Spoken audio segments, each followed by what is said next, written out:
Hello and welcome to this week's episode of Talk of the Town, CW57's all-local and positive community show. I'm your host, Emmy Fink. We have a great show ahead of us, and to get started, we have some legal affairs actually to address, so I'm going to introduce Steve Mays of Mays Law Office. Now, first of all, how long have you guys been here in Madison? Opened up Mays Law Office in 1999, and then we moved the office to Middleton about 4 years ago, so yeah, we're pretty local. And what do you guys specialize in? We specialize in all criminal defense and traffic defense. Okay. So one of the big questions that we have for you today, if somebody's pulled over for a DWI or a DUI, which you told me before the show really means the same thing, it just depends on which state you're in, should a person refuse to take a breath or a blood test? Well, the interesting thing is, and the answer I give is it depends. It depends on whether or not you're going to pass it. And people don't know that. And so the safe thing to do is probably to take a test, because the refusal proceedings are very, very difficult to fight. They have a low burden of proof, and they are real difficult in terms of how they're going to work out with the court system. Okay. And if people don't know the system, it's their first offense or second offense, a lot of times they don't pay attention to the paperwork that they get, and they might miss a deadline, and it's a 10-day deadline to demand a refusal hearing. And if they don't request one, then ultimately they're going to get convicted of that refusal. So if this is somebody's first time conviction, just kind of walk us through that as far as the penalties that they're looking at facing. A first time conviction in Wisconsin is a civil non-criminal traffic offense. It's a six-point violation, and the penalty range is anywhere from 6 to 9 month revocation of their operating privileges, $150 to $300 forfeiture plus the associated court costs, which can take you upwards of $700 to $1,000. And then there's a mandatory court-ordered alcohol and other drug abuse assessment that people have to go through.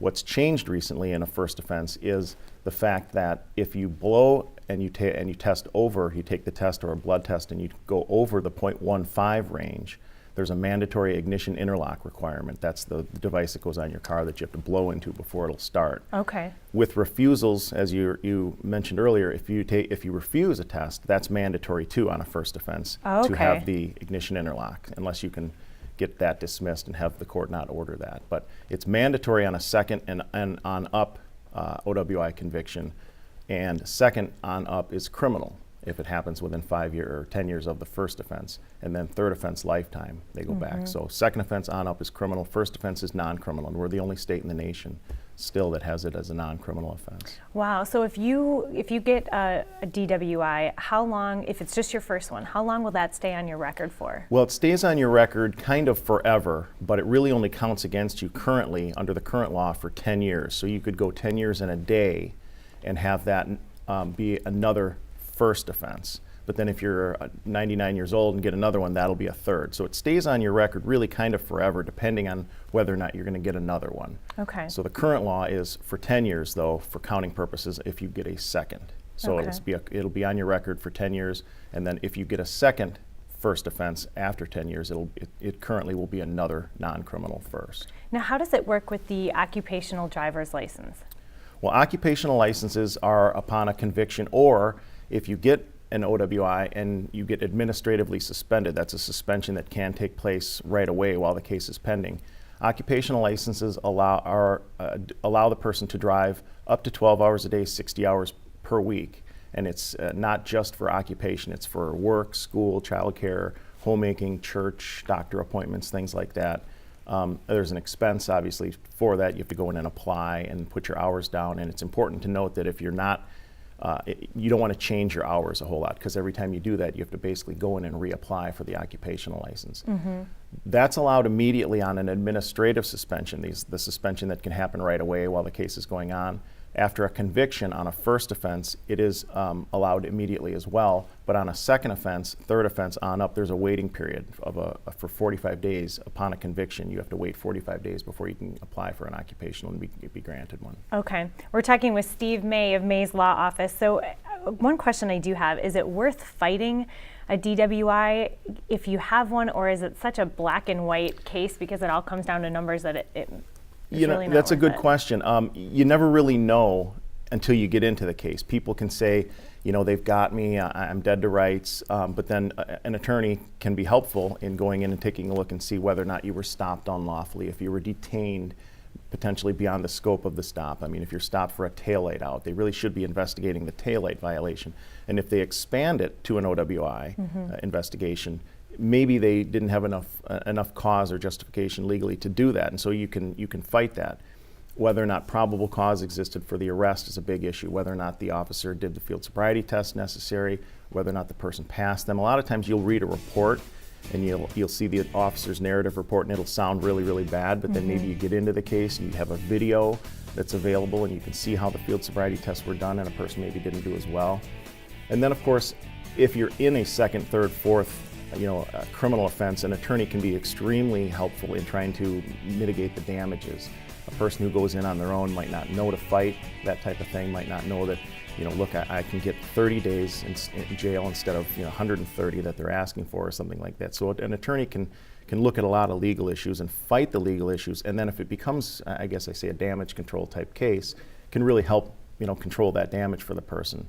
And I think what we try and do as well is we try and get people involved in treatment, try and get them involved in some sort of counseling, an AODA, alcohol and other drug abuse treatment program that will help them maybe not see the second or third offense down the road. Excellent. Thank you so much, Steve. We appreciate you being here. More Talk of the Town is right after this. Hello and welcome back to Talk of the Town. Our next segment really deals with substance issues and mental health problems that people are facing, especially right here in the Madison community. Allow me to introduce Tom Engels and Ann Geil with Tellurian. Now tell me first of all what Tellurian is. Well, Emmy, Tellurian has been in existence for more than 40 years, and we provide mental health and substance abuse treatment services to more than 8,000 people a year throughout the Madison and Upper Midwest area. Well, it's good timing right now with the news of Philip Seymour Hoffman being in the news, found dead in his apartment. Obviously, nothing is confirmed yet, but they think that substance abuse is leading to this. The Glee actor Corey Monteith, people, it seems like every month, more and more people this is happening to. What is it that people can do to get help? One of the first steps is getting in for an assessment. Seeing how far the problem has progressed, what level of care one needs. Most people, the beginning is detox, and then depending on what comes out from the assessment, they may need outpatient care, they may need intensive outpatient where they go a few times a week for several hours, or residential treatment where typically the stays anywhere from 2 weeks to 45 days. Now you guys see and deal with this all of the time. Is this something that most people can say, you know what, I have a problem and I need help? Or is it where a loved one or a family member needs to step in and say, we need to get you some help? We all see it and it's time that we help you get the help you need. We receive calls daily, literally hundreds of calls a week, often from family members or spouses or loved ones, employers saying that they know someone that has a problem. We're also getting people that call and say, I've had enough. I'm tired of being like this. I'm sick and tired of being sick and tired. And so we're here to help. Now talk about some of the programs that you guys do offer. We offer, like I said, a detox facility where people, a big problem with opiate addiction in specific is often people are becoming extremely ill when they stop using. And so detoxing them appropriately is really important. We also offer a Suboxone treatment program, so it's replacement therapy. And an outpatient clinic, like I said, where they meet on an outpatient basis. The intensive outpatient that I mentioned, where they're going a few times a week, maybe, or residential. And sometimes it's a matter where they're starting, in one level of care. Maybe they're starting in residential because it's gotten very serious, and then stepping down through the other levels of care. Now, tell me about the co-occurring disorder and how you guys treat this. Co-occurring disorders, essentially someone who's struggling with both addiction and a mental health disorder. So they may have, major depression as well as their addiction, and all of our clinicians are duly certified in both mental health and addiction. They tend to feed each other, so to treat one and not the other, is not best for the client. You want to treat both, and so that's what we do. Sure. Tom, I'm sure a lot of people wonder, okay, I know I need help, but help is probably not going to be affordable. Is this something that insurance covers at all? Yes, it is, Emmy, and we work with all of the major insurance companies, both the local insurance companies as well as regional, national carriers, and with the implementation of affordable health care or Obamacare, we're working with all of the insurance companies. So in most cases, your insurance will cover for a major portion of your treatment costs. Okay. Last question. I'm just wondering what advice you would give to a family member who's maybe struggling getting a loved one in. What advice would you give them to kind of, let them know, hey, this is okay. This is something that's going to bring you back on the right track. Often, they can be embroiled in this fight of, I don't need help, I can do it myself. Yes, you do. And so kind of taking the standpoint of, hey, let's go and see a neutral third party for an assessment. And, I think you have a problem, but, maybe I'm wrong with something. Let's go to a professional and have them assess, what they think you need from a professional standpoint. So that's the biggest thing I would suggest to family members is try to get your loved one in for an assessment. Excellent. You guys, great advice. Wonderful topic, especially this week. Thank you both for being here. Thank you, Emmy. Thank you. More Talk of the Town coming up right after this. Welcome back to Talk of the Town. Our third guest for this show is Mick Gilbertson with the Janesville Armory. So for people who haven't heard, and shame on them, tell us what the Janesville Armory is. The Janesville Armory is literally a National Guard armory that was built in 1933. The Guard was there till about 1985. Then the Rock County Historical Society was there. And then in 2000, it was vacant until 2004.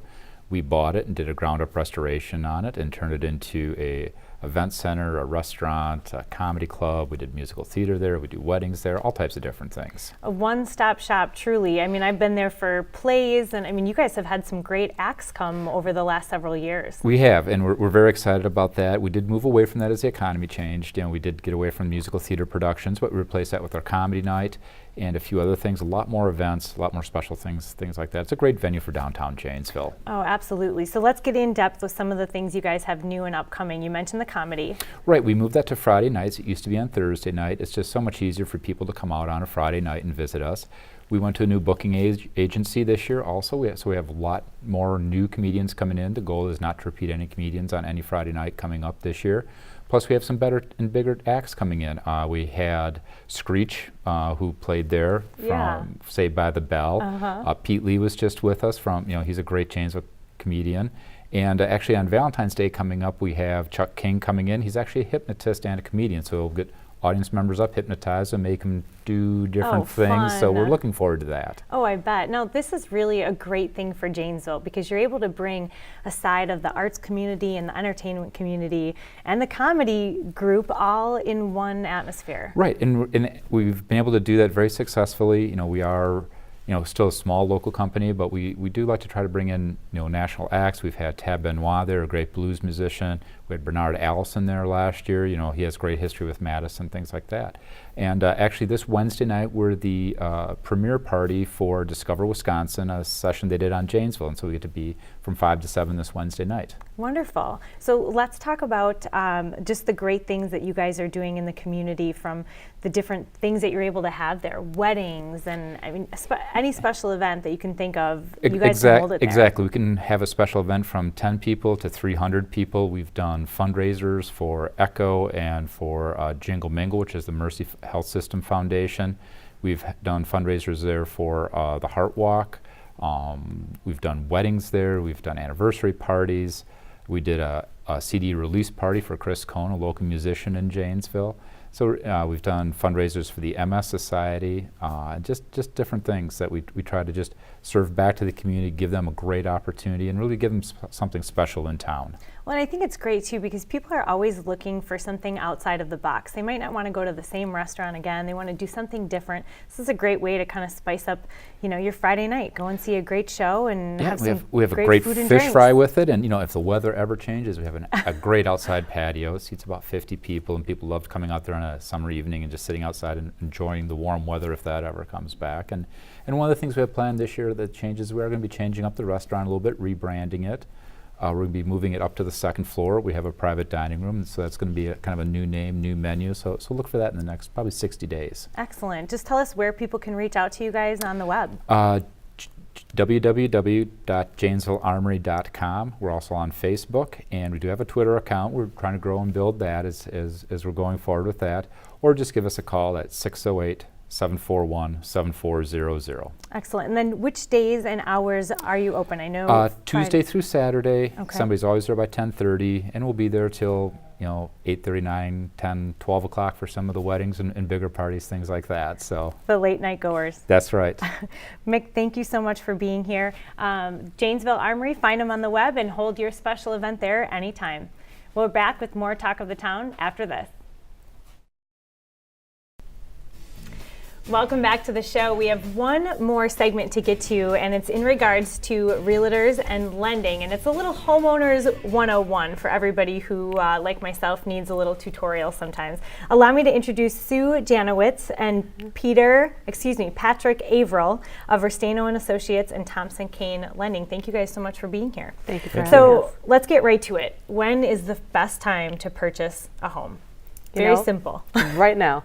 Right now. We're coming into the spring market. The market has been great. Interest rates are still down. It's just really a good time for people to make that jump and get into their first home or second. Now, what about the people who say, all right, I want to go in and see a home when it's not snow covered, when I can see if they have some beautiful gardens? Do people just show pictures of stuff like that so you're able to see the house at the most beautiful time? We try to ask sellers to do that, especially if their yard is a focal point to their home. I've asked people to put it out there. We put them online.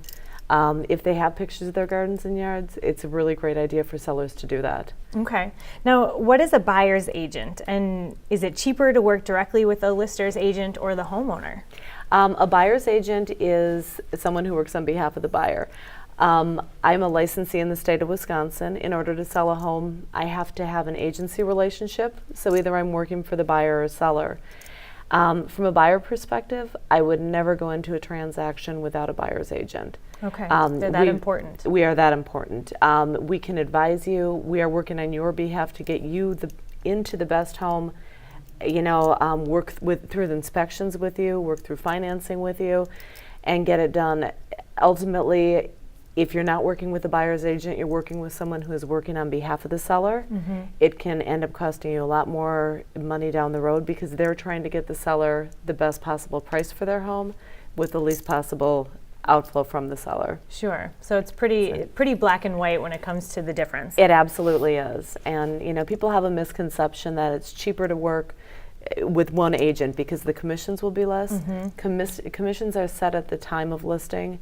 It doesn't matter if there's one or two agents. That amount has already been agreed upon. The seller is already going to pay the commission. So, like I said, from a buyer's perspective, it's the biggest purchase you make in your life.